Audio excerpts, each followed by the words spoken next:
What if হিনাটা যদি team 7-এ হতো তাহলে কি হতো? তোমরা এই ভিডিওর অনেক ডিমান্ড করেছিলে, এজন্য আজকে আমি নিয়ে এসেছি হিনাটা যদি সাকুরার বদলে টিম 7-এ হতো তাহলে কি হতো। হিনাটা হলো ওয়াইফু ম্যাটেরিয়াল, যে সাকুরার থেকেও টিম 7 বেশি ডিজার্ভ করে। তো সাকুরাকে ট্রাশে ফিলিয়ে ভিডিওটি শুরু করা যায়। তো সিরিজে শুরুতেই আমরা একাডেমির সিন দেখি যেখানে হিনাটা নারুটোর দিকে তাকাচ্ছে এবং দূরে শরম পাচ্ছে। তারপর ইরুকা সেন্সে টিম 7 ঘোষণা করে, কিন্তু এইবার সাকুরার জায়গায় টিম 7-এ হিনাটা, নারুটো ও সাসকে থাকে। তো ওদের সেন্সে ঠিক হয় সে আমাদের আগের কাকাশি, এবং কাকাশি ওদের বেল নেওয়ার মিশন দেয়। নারুটো আগের বারের মতো ঠিকই বাধা থাকে, আর সাসকে এবং হিনাটা নারুটোকে খাবার খাওয়ায়, আর নারুটো প্রথমবারের মতো নিজের বন্ধুদের উপর ভরসা পায়। তারপর ওদের পাঠানো হয় একটি মিশনে, যেটা ছিল সি র্যাঙ্ক মিশন, কিন্তু এটা ডেডলি এ র্যাঙ্ক মিশন হয়ে পড়ে। তাদের সামনে পড়ে demon of the hidden mist Zabuza. Zabuza কাকাশির সাথে ফাইট করে, তখন কাকাশি জাবুজার ওয়াটার প্রিজনে আটকা পড়ে। তখন নারুটো এবং সাসকে লড়াই করতে থাকে, কিন্তু এবার একা না, ওদের সাথে ছিল হিনাটা।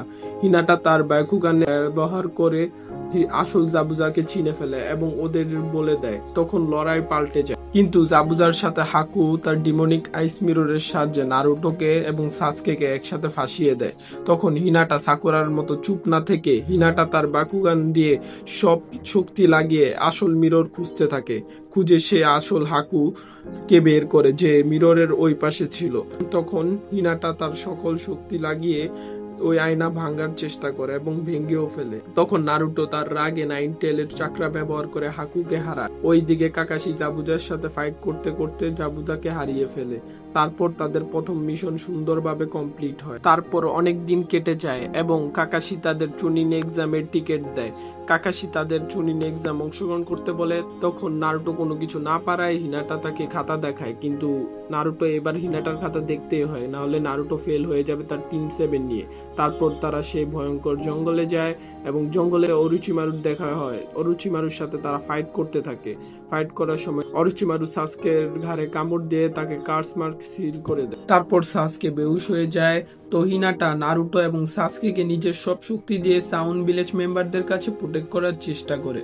সাসকের জ্ঞান আসার পর সাউন্ড ভিলেজ মেম্বারদেরকে প্রায় মেরে ফেলার অবস্থা করে, কিন্তু হিনাটা ঠেকায়। তারপর চুনিন এক্সামের পর রাউন্ড 2-তে যেখানে হিনাটা নেজির সাথে ফাইট করে, নেজি হিনাটাকে ফেলিওর বলে, কিন্তু নারুটো চেয়ার্স করতে থাকে। হিনাটা তারপর তার সকল শক্তি লাগিয়ে দেয়, কিন্তু হিনাটা নেজির হাতে হেরে যায় এবং অনেক আহত হয়। এটা দেখে নারুটো রেগে যায় এবং হিনাটাকে প্রমিস করে যে সে নেজিকে হারাবে। নারুটো জিরায়া থেকে ট্রেনিং নেয় এবং নেজিকে হারায়। তারপর নেজিকে বুঝায় যে ভাগ্য সবকিছু লেখা থাকে না, ভাগ্য নিজের গড়ে নিতে হয়। তো হিনাটা এইসব দেখে খুশি হতে থাকে, কিন্তু এই খুশি বেশিক্ষণ থাকে না। যখন অরুচিমারু ভিলেজে অ্যাটাক করে আর থার্ড হোকাগে হিরোজেন মারা যায়, তো নারুটো ফিফথ হোকাগেকে খুঁজতে থাকে জিরায়ের সাথে। তারপর তারা খুঁজে পায় আমাদের 106 কে, মানে সুনাডে। ওইদিকে সাসকে তার শক্তি, ডার্কনেস এবং পাওয়ার ল্যাবের আশায় রংপাত চুজ করে এবং অরুচিমারুর কাছে চলে যায়। নারুটো ফিরিয়ে আনতে গেলেও পারে না। তো শক্তিশালী হওয়ার জন্য নারুটো হিনাটাকে প্রমিস করে সে শক্তিশালী হবে এবং সাসকেকে ফিরিয়ে আনবে।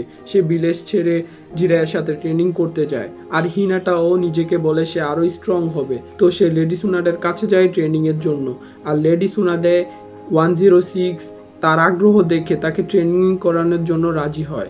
এইটা এই ভিডিওর পার্ট 1 ছিল। পার্ট 2 চাইলে কমেন্ট করে দিও, আর ভিডিও ভালো লাগলে একটা লাইক দিয়ে চ্যানেলটিকে সাবস্ক্রাইব করে দিও।